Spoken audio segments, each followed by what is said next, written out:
بسم اللہ الرحمن الرحیم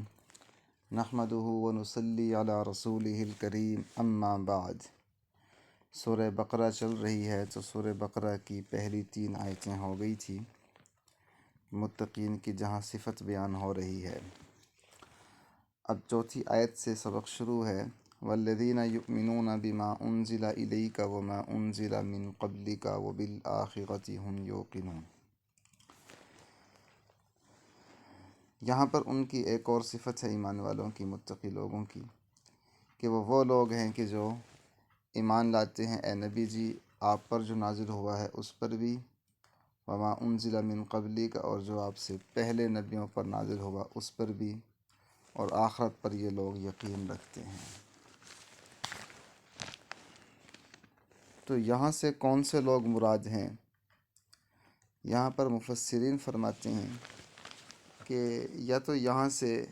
اہل کتاب مراد ہیں کہ جو آپ پر ایمان لے آئے تھے،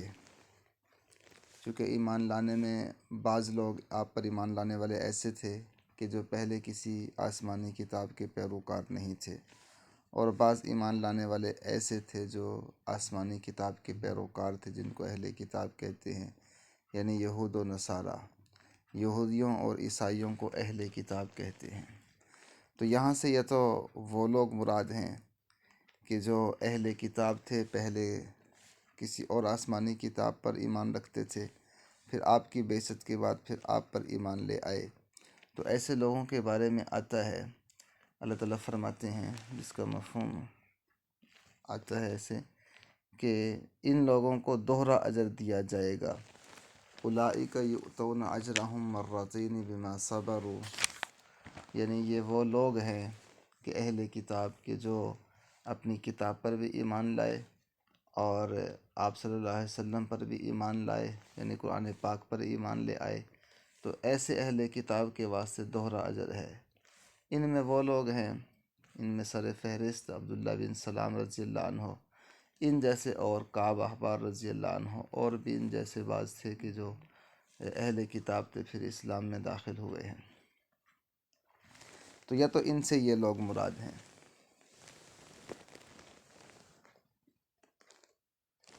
یا پہلے سے، چونکہ جو پچھلی آیات ہیں ان سے اور ان سے سارے ایک ہی جیسے مومن مراد ہیں کہ پچھلی کتابوں پر بھی ایمان رکھتے ہیں اور آئندہ آنے والے جو آپ پر وحی ہے اس پر بھی ایمان رکھتے ہیں۔ تو حدیث میں آتا ہے، حدیث کے حضرت ابو موسیٰ رضی اللہ عنہ سے مروی ہے، وہ فرماتے ہیں کہ آپ صلی اللہ علیہ وسلم نے فرمایا کہ 3 شخص ایسے ہیں جن کو دوہرا اجر دیا جاتا ہے۔ ایک وہ اہل کتاب جو اپنے نبی پر ایمان لائے اور آپ صلی اللہ علیہ وسلم پر بھی ایمان لائے، اور دوسرا وہ شخص جو اپنے آقا کے، یعنی دوسرا وہ غلام ہے جو اپنے آقا کا بھی حق ادا کرے اور اللہ تعالیٰ کا حق بھی ادا کرے، اور تیسرا وہ شخص جو اپنی باندی کو اچھے آداب سکھائے پھر آزاد کر کے اس سے نکاح کر لے۔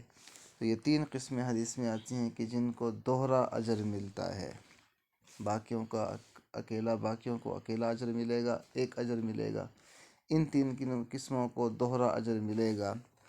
تو اس حدیث کی روح سے جو پہلی قسم بیان ہوئی ہے اہل کتاب کی، کہ اہل کتاب کو دوہرا اجر دیا جائے گا، تو جو پچھلے نبیوں پر نازل ہوا اس پر بھی ایمان لانا، اور جو آپ صلی اللہ علیہ وسلم پر نازل ہوا اس پر بھی ایمان لانا۔ تو گزشتہ نبیوں پر نازل ہونے والوں میں جو کتابیں کل گزری ہیں وہ 3 گزری ہیں، چوتھی کتاب اللہ یعنی قرآن پاک ہے جو ہمارے نبی صلی اللہ علیہ وسلم پر نازل ہوئی ہے۔ تو اس لیے حضرت ابو ذر رضی اللہ تعالیٰ عنہ نے آپ صلی اللہ علیہ وسلم سے دریافت فرمایا کہ کتنے صحیفے اور کتابیں نازل ہوئی ہیں؟ آپ نے فرمایا کہ 50 صحیفے حضرت شیس علیہ السلام پر نازل ہوئے، اور 30 صحیفے حضرت نوح علیہ السلام پر نازل ہوئے، اور 10 صحیفے حضرت ابراہیم علیہ السلام پر نازل ہوئے، اور 10 صحیفے حضرت موسیٰ علیہ السلام پر تورات سے پہلے نازل ہوئے۔ تورات سے پہلے 10 صحیفے نازل ہوئے، پھر تورات نازل ہو گئی تھی۔ تو کل 100 صحیفے نازل ہوئے ہیں، اور 4 کتابیں ہیں، حضرت موسیٰ علیہ السلام پر نازل ہوئی تورات، حضرت عیسیٰ علیہ السلام پر نازل ہوئی زبور انجیل، اور حضرت داؤد علیہ السلام پر نازل ہوئی زبور، اور آپ صلی اللہ علیہ وسلم پر نازل ہوئی قرآن پاک۔ تو قرآن پاک آپ صلی اللہ علیہ وسلم پر نازل ہوا ہے۔ تو 4 کتابیں اور 100 صحیفے کل نازل ہوئے ہیں۔ تو یہاں پر والذین یؤمنون بما انزل الیک وما انزل من قبلک وبالآخرۃ هم یوقنون، یہ آیت ہے کہ ایمان والوں کی صفات میں سے ایک صفت یہ ہے کہ وہ آخرت پر یقین رکھتے ہیں۔ حالانکہ غیب کی چیزوں میں آخرت کا تذکرہ آ گیا تھا، لیکن آخرت کی بات خصوصیت اور اہتمام کے ساتھ نقل فرمائی ہے، تو اس لیے اس کو علیحدہ سے، کیونکہ اہم مضمون تھا اس لیے اس کو علیحدہ سے ذکر کیا ہے۔ تو وبالآخرۃ هم یوقنون، آخرت کو آخرت اسی لیے کہتے ہیں کہ آخرت کہتے ہیں بعد میں آنے والی کو۔ دنیا کو دنیا اس لیے کہتے ہیں کہ دنیا پہلے دنیا دنو سے ہے، دنو قریب ہونے کو کہتے ہیں، تو دنیا قریب ہے اس لیے دنیا کو دنیا کہتے ہیں۔ آخرت کہتے ہیں تو دوبارہ بعد میں آئے، ایک کے بعد دوسری چیز آنے والی ہے، اس کو آخرت کہتے ہیں۔ تو آخرت چونکہ دنیا کے بعد آتی ہے اس لیے اس کو آخرت کہتے ہیں۔ تو آخرت کا تعلق مرنے کے بعد ہے، اس لیے یہاں پر یقین کے لفظ کا استعمال کیا گیا ہے کہ یوقنون، وہ یقین رکھتے ہیں، چونکہ آپ صلی اللہ علیہ وسلم نے جو فرما دیا اس پر یقین رکھنا، اسی کا نام ایمان ہے۔ حضور کے اعتماد پر حضور کی بات کو مان لینا، اسی کو ایمان کہتے ہیں۔ اور حضور کی بات کا یقین کرنا، اپنے دیکھے ہوئے کو نہ دیکھنا، اپنے دیکھے ہوئے پر غور نہ کرنا، اسی کو ایمان کہتے ہیں۔ تو اولئک علی ھدی من ربہم واولئک ھم المفلحون، یہی لوگ ہیں کہ جو صفات پیچھے ان کی بیان ہوئی ہیں، یہی وہ لوگ ہیں کہ جو اپنے رب کی طرف سے ہدایت والے راستے پر ہیں، ہدایت پر ہیں، اور یہی وہ لوگ ہیں کہ جو پورے کامیاب ہیں۔ ہدن ہدایت، اور ہدایت سے نور ہدایت بھی مراد لیا جا سکتا ہے کہ یہ لوگ اس نور پر ہیں جو نور ان کے رب کی طرف سے ان کو عطا کیا ہے۔ اور دوسرا، چونکہ نیک اعمال اور جو ایمان ہے یہ قیامت کے دن ایک نور کی شکل میں ہوگا، اس لیے ہدایت کو نور بھی کہا جا سکتا ہے۔ قیامت کے دن اندھیرا ہوگا، روشنی نہیں ہوگی، ہر شخص اپنے ایمان اور اپنے عمل کی روشنی کے اندر چلتا ہوگا، اس لیے بعض کے سامنے روشنی بہت زیادہ ہوگی، بعض کے سامنے روشنی تھوڑی سی کم ہوگی، بعض کے ہاں بالکل مدھم ہوگی۔ جیسا ایمان دنیا میں اور جیسا عمل تھا اسی کے مطابق اس کو آخرت میں نور دیا جائے گا، تو اپنے اپنے نور میں سارے کے سارے لوگ چلتے ہوئے ہوں گے۔ تو یہ اپنے رب کی طرف سے آنے والی ہدایت پر ہیں کہ جس ہدایت کو مانگا تھا اس ہدایت کی پھر صفت ہے، متقی لوگوں نے اس کو پورا کیا ہے۔ تو یہ چند آیتوں کے اندر متقی لوگوں کی صفات بیان ہو گئی اور ایمان کا تذکرہ ہو گیا۔ اس کے بعد جو اگلی آیات آئیں گی، ان الذین کفروا سواء علیہم اانذرتہم ام لم تنذرہم لا یؤمنون سے، تو آگے 2 آیتوں میں کفار کا تذکرہ ہے، اور اس کے بعد پھر 13 آیتیں آئیں گی جو منافقین کے تذکرے میں ہیں، یعنی 13 آیتوں میں منافقین کا تذکرہ ہے، 2 آیتوں میں کفار کا تذکرہ ہے، پھر آگے اہل کتاب کا تذکرہ آ جائے گا، یہودیوں کا تذکرہ آئے گا۔ تو کفر کہتے ہیں صراحتاً انکار کرنے کو۔ بے شک وہ لوگ کہ جنہوں نے کفر کیا،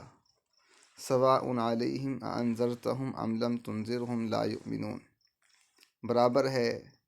ان پر کہ آپ ان کو ڈرائیں یا نہ ڈرائیں، لا یؤمنون، یہ لوگ ایمان نہیں لائیں گے۔ برابر ہے کہ آپ ان کو ڈرائیں یا نہ ڈرائیں، یہ لوگ ایمان نہیں لائیں گے۔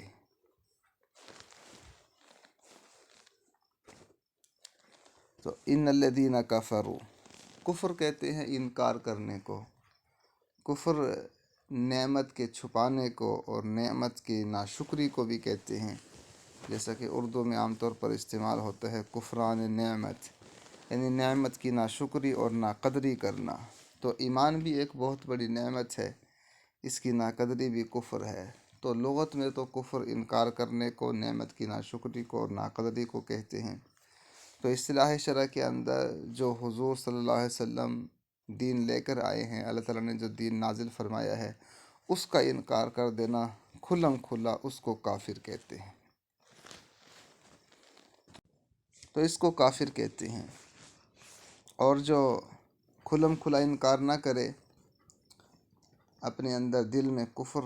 رکھتا ہو اور زبان سے اس کا اقرار کرتا ہو کہ میں مومن ہوں، تو ایسے لوگوں کو اصطلاح شرح میں منافق کہتے ہیں۔ تو کفر صراحتاً، کافر صراحتاً انکار کرنے والے کو، اور منافق دل میں کفر رکھ کے اسلام کا اظہار کرنے والے کو منافق کہتے ہیں۔ اب ان دو آیتوں کے اندر کافروں کا تذکرہ ہے، تو یہاں یہ ہے کہ ان الذین کفروا سواء علیہم، کہ برابر ہے ان پر، انذرتہم، آپ ان کو ڈرائیں، ام لم تنذر، لم تنذرہم، یا آپ ان کو نہ ڈرائیں، یہ لوگ ایمان نہیں لائیں گے۔ انذار کہتے ہیں، انذار کہتے ہیں آگے آنے والے احوال سے ڈرانا، کہ جو شفقت اور رحمت کی بنا پر ہو، آگے والے احوال، مصائب اور حالات کے بارے میں خوف دلانا، اور یہ خوف دلانا بطور شفقت اور رحمت کے ہو، اس کو انذار کہتے ہیں۔ مطلق ڈرانے کو انذار نہیں کہتے۔ اسی لیے آپ صلی اللہ علیہ وسلم کے لیے یہاں پر انذار کا لفظ استعمال فرمایا گیا ہے کہ آپ ان کو ڈرائیں یا نہ ڈرائیں، چونکہ آپ صلی اللہ علیہ وسلم کفار کے ہدایت پر لانے اور کفار کے ہدایت پر آنے، اور جتنے بھی کفار کے اقسام ہیں سب کو ہدایت پر لانے کے لیے آپ بہت حریص ہوا کرتے تھے۔ اس لیے اللہ جل شانہ کو آپ کی شان میں کچھ تسلیاں نازل کرنا پڑتی تھی۔ تو آپ صلی اللہ علیہ وسلم میں امت کی شفقت اور امت کے لیے رحمت بہت زیادہ تھی،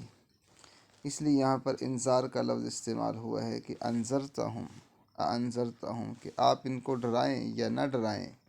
لا یؤمنون، کہ ہم نے ان پر مہر لگا دی ہے کہ یہ اب ایمان نہیں لائیں گے، یہ ایمان لانے والے نہیں ہیں۔ بعض دفعہ انسان کفر کرتا رہتا ہے، کفر کرتا رہتا ہے، گناہ کرتا رہتا ہے، پھر دل کے اندر نیکی کی رغبت ختم ہو جاتی ہے۔ تو جس وقت کہ دل بالکل سیاہ ہو جاتا ہے اور دل بالکل سخت ہو جاتا ہے گناہوں اور کفر کی وجہ سے، تو پھر اس میں خیر کی رغبت اور ایمان کی رغبت باقی نہیں رہتی، پھر گویا کہ اللہ تعالیٰ کی طرف سے ایک مہر لگ جاتی ہے۔ اسی مہر کا آگے بیان ہے کہ ختم اللہ علی قلوبہم وعلی سمعہم وعلی ابصارہم غشاوہ، کہ اللہ تعالیٰ نے ان پر مہر لگا دی ہے۔ مہر پہلے زمانے میں کسی چیز کو بند کرنے کے لیے سر بہ مہر لگی ہوتی تھی، اور اسی طرح خطوط اسی طرح جو لکھے جاتے تھے، تو ان کے آخر میں جو مہر ثبت کی جاتی تھی، لگائی جاتی تھی، اس لیے ہوتی تھی تاکہ کوئی کمی بیشی نہ ہو، کوئی اضافہ نہ کیا جا سکے۔ دراہم دنانیر تھے، وہ بھی تھیلی میں ہوتے تھے، ان پر مہر لگی ہوتی تھی، اور بھی چیزیں ہوتی جن پر مہر لگی ہوتی تھی، جس کو آج کی زبان میں ہم سیل کہہ سکتے ہیں، کہ جو چیز سیل بند ہوتی ہے اس میں کوئی چیز اندر سے باہر نہیں آتی، باہر سے اندر نہیں جاتی، سیل بند چیزیں ہوتی ہیں، ایسے ہی مہر ہوتی تھی۔ تو مہر کا کام بھی یہی تھا۔ تو ختم اللہ، یہاں پر بھی اسی کا تذکرہ ہے کہ ختم اللہ علی قلوبہم، اللہ تعالیٰ نے ان کے دلوں پر مہر لگا دی ہے، مطلب کہ ان کے دلوں سے اب کوئی چیز باہر نہیں آتی اور باہر سے اندر نہیں جاتی۔ مطلب یہ کہ ان کے دلوں کو گناہوں نے ایسا گھیر رکھا ہے کہ اب ان کے اندر ایمان داخل نہیں ہو سکتا۔ اب اللہ تعالیٰ کی طرف سے مہر لگی ہے، اب یہ ایمان لانے والے نہیں ہیں، کہ جب کفر پر ہٹ درمی ایک حد کو کراس کر جاتی ہے، پھر اللہ جل شانہ اس مہر کو ثبت کر دیتے ہیں، جس کو یوں کہا جا سکتا ہے کہ اللہ تعالیٰ نے اپنے علم ازلی میں جن کے لیے شقاوت اور بدبختی اور لکھ دی ہے، وہ لوگ ایمان نہیں لاتے۔ اسی کا یہاں پر بیان ہے کہ ختم اللہ علی قلوبہم، ختم اللہ علی قلوبہم، اللہ نے مہر لگا دی ہے، ختم اللہ، اللہ نے مہر لگائی، علی قلوبہم، ان کے دلوں پر، وعلی سمعہم، اور ان کی سماعتوں پر، مطلب ان کے کانوں میں حق بات داخل نہیں ہوتی، سمعہم ان کی سماعتوں پر، وعلی ابصارہم، وعلی ابصارہم، ابصار بصر سے ہے، ابصار بصر سے ہے، تو ان کی آنکھوں پر غشاوتن پردے ہیں، یعنی کوئی چیز جب چھپانی ہوتی ہے، آنکھ جب نہیں دیکھتی تو آگے پردہ آ جاتا ہے تو آنکھ دیکھنے سے قاصر رہتی ہے، تو گویا کہ ان کو حق بات اب دکھائی نہیں دیتی، دلوں پر مہر لگ گئی ہے، حق بات ان کے دلوں میں داخل نہیں ہوتی، حق بات کو اب یہ سمجھتے نہیں ہیں اور حق بات کو سنتے نہیں ہیں، مطلب ان کو حق بات کے سننے سے کوئی فائدہ نہیں ہوتا، اور ان کے آنکھوں پر پردے ڈل گئے ہیں کہ اب ان کو حق بات دکھائی نہیں دیتی، وَلَهُمْ عَذَابٌ عَظِيمٌ، چونکہ اب حق بات ان کے لیے ہے نہیں اور اب ان کے واسطے بڑا عذاب ہے۔ تو یہاں تک 2 آیتوں میں کفر کا بیان تھا، جو صراحتاً دین کا اور حق کا انکار کیا کرتے تھے۔ وَمِنَ النَّاسِ مَن يَقُولُ سے آگے منافقین کا تذکرہ ہے، تو اس کا تذکرہ اگلے سبق میں انشاءاللہ ہوگا، اللہ تعالیٰ عمل کرنے